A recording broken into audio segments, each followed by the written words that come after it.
अस्सलाम वालेकुम, मैं हूं दिल इम्तियाज और आप देख रहे हैं तख्ती ऑनलाइन। अगर आप अपनी चावल की काश्त को 22% बढ़ाना चाहते हैं तो आप पौधों को सनस्क्रीन लगाएं। अगर आपको सनस्क्रीन का मालूम नहीं है तो पहली मर्तबा सनस्क्रीन मैंने देखी जब क्रिकेट के मैच में साउथ अफ्रीका के फास्ट बॉलर एलन डोनाल्ड को देखा, तो मुझे अंदाज़ा हुआ कि इन्होंने जो चेहरे पर सफ़ेद रंग की क्रीम लगाई हुई है उसे सनस्क्रीन कहते हैं, और सनस्क्रीन हमें सूरज की खतरनाक शुआओं से बचाती है। आज की साइंस हमें ये बताती है कि सनस्क्रीन में ऐसे केमिकल्स मौजूद हैं जो कि पौधों की पैदावार को बढ़ा सकते हैं। मैं आपको सनस्क्रीन की फंक्शन के बारे में बताता हूँ कि सनस्क्रीन जब हम अपने जिस्म पर लगाते हैं तो उसमें मौजूद होते हैं जिंक नैनो पार्टिकल्स, और जिंक नैनो पार्टिकल्स वाली सनस्क्रीन हमें सूरज से आने वाली अल्ट्रा वायलेट रेडिएशन के एक ख़ास स्पेक्ट्रम से बचाती है जो कि हमें स्किन का कैंसर दे सकती हैं और हमारी स्किन को डैमेज कर सकती हैं। लेकिन अब इंसानों तक ही नहीं, पौधों पर भी इस सनस्क्रीन के फ़ायदे हमें नज़र आ रहे हैं। वैसे तो मैं ये बताता चलूँ कि पौधों के पास नेचुरली सनस्क्रीन होती है जो कि सूरज से आने वाली कुछ शुआओं से उनको प्रोटेक्ट करती हैं, लेकिन इस रिसर्च में मैं आपको यह भी बताता चलूं कि सनस्क्रीन पौधों में एंजाइम एक्टिवेशन और फंक्शन के लिए ज़रूरी होती है। तो जो एंजाइम्स काम कर रही होती हैं उनके लिए सनस्क्रीन, तो मैंने जेनेरिक वर्ड कहा, जिंक बहुत ज़रूरी है। सनस्क्रीन में जिंक होता है, जिंक बहुत ज़्यादा ज़रूरी है। जिंक पौधों को बड़ा करता है, जिंक फोटोसिंथेसिस में मदद करता है। फोटोसिंथेसिस वो प्रोसेस है जिससे प्लांट्स, पौधे अपना खाना बनाते हैं।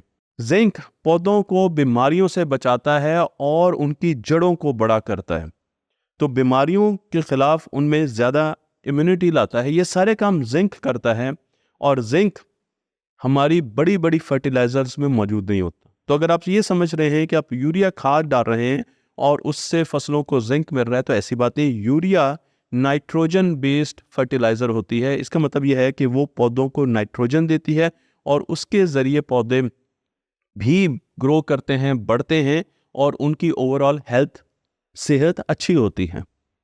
लेकिन जिस स्टडी की तरफ मैं आपको लेकर जा रहा हूं उसमें यह बताया गया है कि अब आपको जिंक नैनो पार्टिकल्स पौधों को देने होंगे। यहां पर एक कंफ्यूजन और भी हो सकती है, और वो ये कि कुछ ऐसी खादें भी मौजूद होती हैं जो कि जिंक बेस्ड होती हैं, लेकिन मैं उन खादों की बात नहीं कर रहा जिस तरह जिंक सल्फेट की बोरी में आपको यहां पर दिखा रहा हूं। मैं इन खादों की बात नहीं कर रहा, मैं बात कर रहा हूं जिंक नैनो पार्टिकल्स की। और जो रिसर्च की गई उसमें चावल की फसल को लिया गया। चावल की फसल आहिस्ता आहिस्ता गर्मी बढ़ने की वजह से दुनिया में इसकी पैदावार कम हो रही है। चावल की जो आइडियल फसल होती है वो 21 डिग्री से 37 डिग्री के दरमियान, इस टेम्परेचर के बीच में होती है। लेकिन अगर 37 डिग्री के करीब करीब टेम्परेचर जाएगा तो चावल की पैदावार कम होती जाएगी। लेकिन अब जिंक बेस्ड जो खादें हैं, जो जिंक सल्फेट देते हैं, वो इस कमी को पूरा नहीं कर सकती। हमें एक ऐसा मैकेनिज्म चाहिए जो कि फूलों के अंदर, फलों के अंदर, पत्तों के जरिए, पत्तों में छोटे छोटे सुराख होते हैं जिन्हें हम स्पोर्स कहते हैं, उनके अंदर चले जाएं और पौधों को जिंक दे सके। तो यहां पर मैं आपको बताता चलूं कि जो जिंक नैनो पार्टिकल्स होते हैं वो तकरीबन हमारे एक बाल से 1000 गुना कम मोटाई के होते हैं। 1000 गुना कम मोटाई के होते हैं। तो इससे आपको अंदाजा होना चाहिए कि इतने छोटे हैं कि ये पौधों के पत्तों के जो जिसाम होते हैं ना, जो सुराख होते हैं, उससे पौधे के अंदर चले जाते हैं। तो अमूमन इसकी जो साइज होता है वो 100 नैनोमीटर से कम होता है इन नैनो पार्टिकल्स की। मैं आपको यहाँ पर पोर्स दिखा रहा हूँ, जो पत्तों में पोर्स होते हैं, छोटे छोटे सुराख होते हैं, वो दिखा रहा हूँ। आप जो छोटा सुराख देख रहे हैं ये 100 नैनोमीटर का है, और जो बड़ा सुराख देख रहे हैं ये 300 नैनोमीटर का है। तो इस तरीके से सुराख बड़े छोटे होते हैं और पौधा उन्हें कंट्रोल कर रहा होता है। ये केमिकल नैनो पार्टिकल्स 100 नैनोमीटर से भी छोटे हैं। इस पर रिसर्च की हु जियांगा प्रोफेसर ने, एक तो इनका नाम लेना बड़ा मज़े का काम होता है, ननकाई यूनिवर्सिटी चाइना में। और उन्होंने क्या काम किया, उन्होंने चावलों की 2 ग्रुप्स लिए, एक को हीट वेव का सामना करना पड़ा, यानी ऐसी एटमॉस्फेयर बनाई गई 37 डिग्री सेंटीग्रेड पे रखा। अब मैंने आपको बताया था 37 डिग्री सेंटीग्रेड पर चावलों की जो पैदावार है कम होना शुरू हो जाती है, और दूसरे को बड़ा अच्छा 21 के करीब डिग्री सेंटीग्रेड के करीब रखा गया। जो 37 डिग्री सेंटीग्रेड के करीब चावल की काश्त थी उनको नैनो पार्टिकल्स, जिंक ऑक्साइड के नैनो पार्टिकल्स दिए गए, और जबकि दूसरी जो फसल थी चावलों की उन पर नॉर्मल जो भी फर्टिलाइजर हैं वो स्प्रे की गई। ये एक्सपेरिमेंट नैनकाई यूनिवर्सिटी चाइना में हुआ, जिनकी मैं आपको तस्वीर भी दिखा रहा हूँ। तो जब उन्होंने ये पूरा एक्सपेरिमेंट किया तो उन्हें पता चला कि बावजूद इसके कि 37 डिग्री सेंटीग्रेड में जो चावल थे उनको बहुत ज़्यादा गर्मी में रखा गया है, हीट वेव, क्लाइमेट चेंज, मौसम ज़्यादा गर्म हो रहे हैं उस कंडीशन में रखा गया, लेकिन उनकी पैदावार 22.1% ज़्यादा थी उन चावलों से जिनको टेम्परेचर तो बहुत अच्छा दिया गया लेकिन उनको जिंक ऑक्साइड नहीं दिया गया, उसके नैनो पार्टिकल्स नहीं दिया गया। तो अब ये साबित हुआ और उस पर फिर बहुत ज़्यादा रिसर्च हुई कि जिंक ऑक्साइड के नैनो पार्टिकल्स अगर चावल की फसल को दिए जाएं तो 22%, यानी ये बहुत बड़ा नंबर है, 22% ज़्यादा आपकी पैदावार होगी। लेकिन ये रिसर्च सिर्फ चावलों तक ही नहीं रुकी, बल्कि इस पर और भी देखा गया।